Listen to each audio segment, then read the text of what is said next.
Kwenye taarifa za Tanzania kwamba mwanahabari mkongwe na mhadhiri wa masuala ya wanahabari Joe Kadhi amefariki dunia. Kadhi ambaye alikuwa wakati mmoja mhariri mkuu wa gazeti la Daily Nation anatarajiwa kuzikwa alasiri ya Alhamisi hii katika makaburi ya Waislamu ya Lang'ata baada ya sala ya wafu itakayoandaliwa katika msikiti Nur mtaani South C. Leila Mohamed ana taarifa hiyo.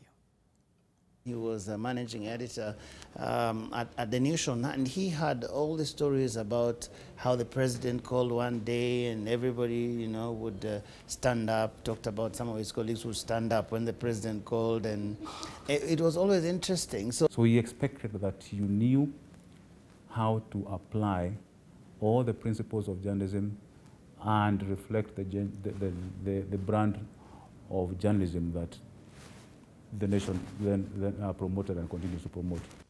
Mwanahabari Joe Kadhi ameenziwa na wanahabari wenza kama kiongozi shupavu ambaye aliwahimiza kutokuwa na uoga kazini. One of the most dramatic quotes that you would ever find from Joe Kadhi was "Publish and be damned," and this was about courage in journalism, because there are many times, even in our job, that you get calls from powerful people, you get pressure from whether they are commercial interests, whether they are powerful politicians and that sort of thing. Even when you're publishing so that you can be damned afterwards, is you do that within the law, because you're not above the law. You're a journalist, you're not above the law. Joe alikuwa mhariri mkuu wa gazeti la Daily Nation na vilevile aliwahi kuhariri magazeti mengine ambayo yanachapishwa na kampuni ya usambazaji habari ya Nation.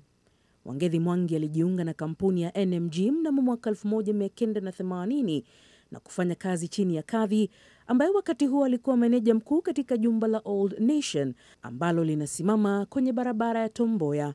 Anakumbuka visa ambavyo alifanya maamuzi ya taarifa ambazo zilikuwa kuu wakati huo na kulifanya gazeti hilo kuwa pabaya na serikali ya wakati huo. Once we were struggling with a headline for a story that was quite dramatic about a church service. After we had analyzed the story from the reporter, the news editor then comes and gives us a different perspective with a major political overtone, and then we changed the story very quickly to give it that political overtone.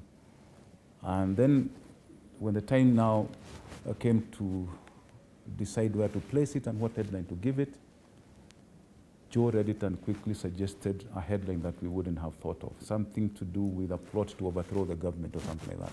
Katika jukumu lake kama mhadhiri au mhariri, Joe Kadhi alisisitiza kwamba kila mwanahabari ni sharti awajibikie maadili ya taaluma hii ya wanahabari kuhakikisha kwamba kila taarifa tunayotoa inamakinika. In a sense, he had a great grasp of journalism, but in a sense, he also brought in this practical dimension, which ultimately is what makes one a really great journalist. And I think to that degree, I would say that Joe Kadhi, personally, Joe Kadhi contributed a great deal in making me the journalist I am today. Mwanahabari alipostaafu na kuondoka kwenye vyumba vya habari, alipata fursa kubwa ya kuwafunza wanahabari katika vyuo kadhaa vikuu. Wengi wa wanafunzi wake wamejipata katika meza za uhariri na kutumia mafunzo yake kila siku kazini. As the years go by, we see some of people pushing the bounds and the limits of what you can do as a journalist, and there's the tendency to want to throw away the rule book and do things vile unataka. But if you knew Joe and he knew you, he would call you and tell you, "Hey, but there's another papana." Kwa waliopokezwa madaraka alipoondoka kwenye meza ya habari, viatu alivyoacha vilikuwa vikubwa, ila iliwabidi kujikakamua na kuhakikisha wasifu wake unaendelezwa. It gives you a sort of what do you call it, discipline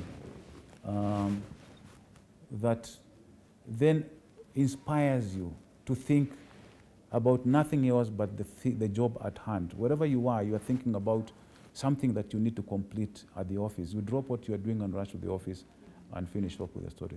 So I think that's what youngsters like yourselves, I would say, ought to learn from old guys like ourselves who have, been on that road forever, and people like Joe Kadhi. Read a lot about them. listen to people talk about them and see what you can pick out that would help you in your career as a journalist.